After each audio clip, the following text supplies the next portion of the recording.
Сәлеметсіңдер ме? Өткен шақ қалай жасалады? Как образуется прошедшее время? Берем глаголы со словаря. Например, бару – идти, ехать. Келю – приходить, приезжать. Жазу – писать. Мы видим, что в каждом слове есть суффикс «у».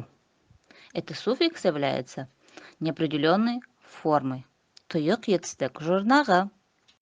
Этот суффикс мы убираем. Остается корень слова. Бар, кель, жаз. Теперь к этим словам добавляем суффиксы прошедшего времени. Да, де, та, те. Барда, кельда, жазда. Получилось. Барда пошел, кельда пришел, жазда написал. Ол мектепке барды. Он пошел в школу.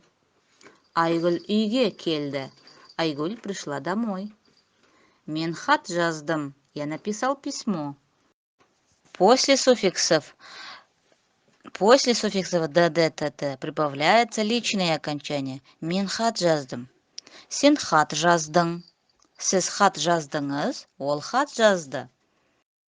Теперь упражнение. Іздеу – искать, сақтау – сохранить, көру – видеть. Как теперь будет? Он искал, она сохранила, я увидел. Правильно будет. Ол іздеді, он искал. Ол сақтады, она сохранила. Мен көрдім, я увидел.